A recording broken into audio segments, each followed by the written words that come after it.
Oldingi videoni tayyorlash yetarlicha qiyin bo'ldi.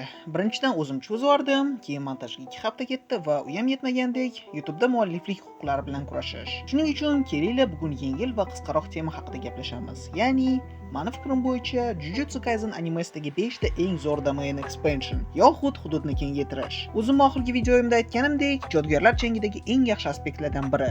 Kamida ko'ngilochar va epik tomosha uchun ko'pi bilan personajlarni ichki olamiga yaxshi metafora. Va конечно, bu video mani subyektiv fikrlarimga asoslangan, hech qanaqa kanon yoki obyektivlikka da'vo qilmayman. 5-o'rin Maftunkor Skandhi Gorizonti. O'rinlarni Dagonni DS bilan boshlash to'g'ri qaror deb o'ylayman. Chunki bu Jogonkiga o'xshab, ko'rishiga qaramasdan hech narsa qila olmagan yoki Mahitonikiga o'xshab o'ta kuchli, lekin eng zerikarli dizaynli domain emas. U yaxshi vizualga ega, naq ikkita qism ajratilgan va rostdan ham foydali. Nanami, Naobito va Makiga o'xshagan kuchli personajlarga zarar yetkaza olgani uchun rostdan ham har bir sekundda hujum qilish mumkin bo'lgan ko'rinmas dengiz shikigamilari, suvni boshqarish va uni tubida ham zarar yetkaza olish qobiliyatlari sababli va bularning hammasi Dagon Go'dak bo'la turib yetisha olganini hisobga olsak, maqtovga arziydi. Men Blogdan farqli o'laroq.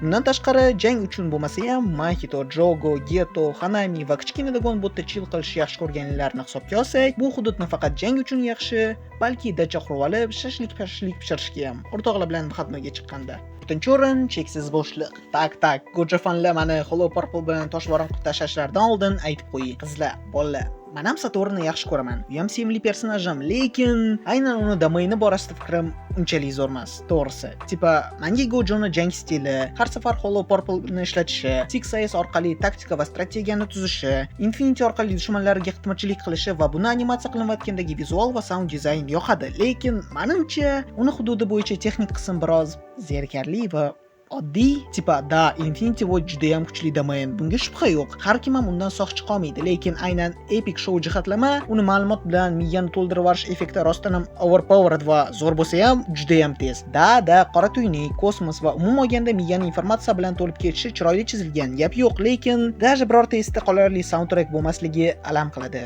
Bo'lmasa Saturn bilan bog'liq bo'lgan Hollow Purple, Honored One va Delirius'larni haligacha mazza qilib eshitaman. Ha, mayli, nima bo'lsa ham yuqori effektivliligi uchun hech bo'lmasa eslab o'tishga arziydi. 3-o'rin O'limga hukm.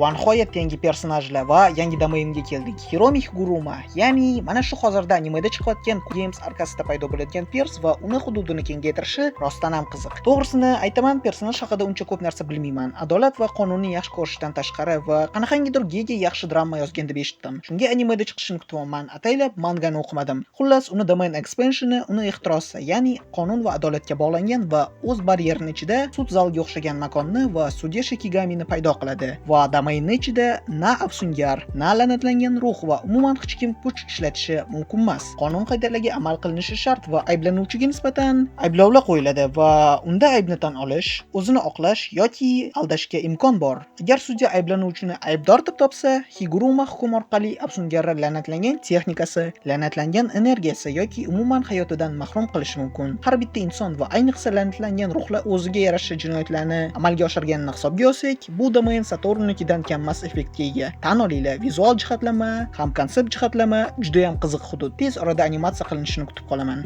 2-o'rin halokatli qimor. Bilin, to'g'risi buni tarjima qilish qiyinroq bo'ldi, chunki Idle Death Gamble odatdagi o'zbekcha so'zlar bilan aytish qiyin. Va Gaming bir ikkita variantlar berdi va menimcha bu eng yaxshi tanlov. Xullas, halokatli qimor Kinji Hakari personajining hududini kengaytirdi va bu bola уже eng sevimli personajlarimdan biri. Hatto даже ekranda uncha paydo bo'lmadi. Bu bo'lsa noyob holat. Aytgancha, sizlar uni yangi openingda 3-4 ta joyda ko'rishingiz mumkin. Derskiy, o'ziga ishongan, stilni, qonun qoidalariga bo'ysunmaydigan, bo'yin egmaydigan, o'z shaxsiy jang klubi bor va biroz emas, o'ta ketgan qimorboz. Pachinko avtomatlarini sevadi, даже Kiraradan ko'ra ko'proq. Va uni domaini ham o'z shaxsiga o'xshagan, ya'ni dushmani uchun jismoniy xavf keltirmasa ham juda effektiv. Chunki Hakarining atrofida ulkan pachinko mashinalari stimulyatsiyasi paydo bo'ladi va agar hudud ichida Kinjiga jackpot tushib qolsa, unga cheksiz la'natlangan energiya beriladi va u uni o'z jismoniy kuchi, tezligi, chidamliligini oshirishi mumkin va reverse kurs technik yo'qligiga qaramasdan quvvatni cheksiz oqimi hisobidan tanasidagi barcha jarohatlar avtomatik ravishda davolanadi. Qisqa qilib aytganda,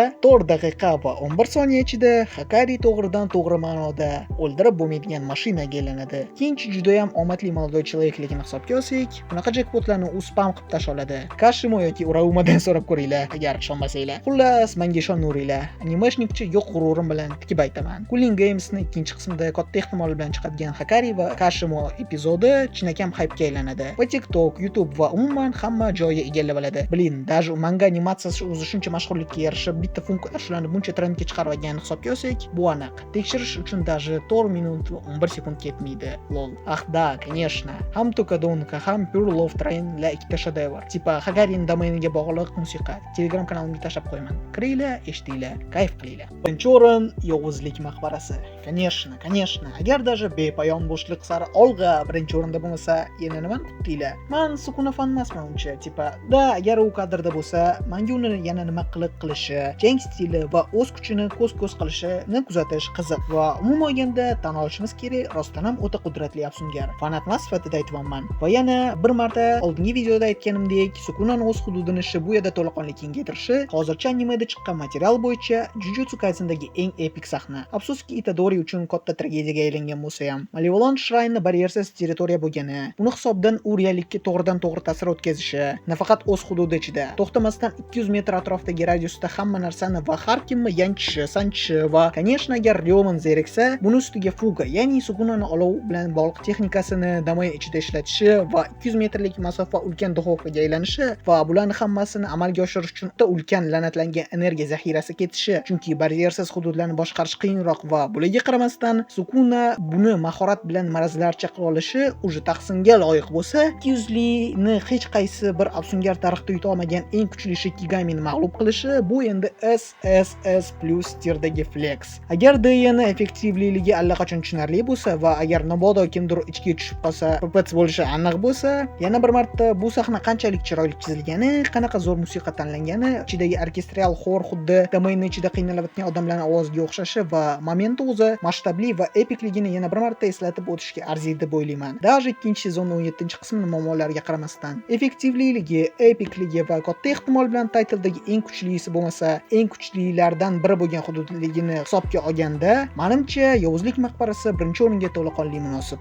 Xo'sh, shunaqa gaplar. Umid qilaman bu video ham cho'zilib ketmaydi va tezroq chiqara olaman. Bo'lmasa videolarni chiqarish orasidagi pauza afsuski menda juda uzun. Короче, odatdagi youtubercha gaplar. Video yoqqan bo'lsa like bosinglar, yoqmagan bo'lsa dislike, kanalga obuna bo'linglar va bla bla bla. Ja bo'lmasa kommentlarda o'zingizlarning eng sevimli domaininglarni yozib qoldiringlar yoki men Mahitoni domainini qo'shmaganim uchun yoki Jogoni domainini olmaganim uchun yoki Gojoni hududini balandroqqa qo'ymaganim uchun qanchalik nohaq, tupoy va jijikani shunmi degan odamligimni yozib qoldiringlar. Bu hech bo'lmasa qiziq bo'ladi. Mayli, o'zim ham ortiqcha gapdan e'tiboringiz uchun gigantik va galaktik rahmat. Kinoteatrda ko'rishguncha.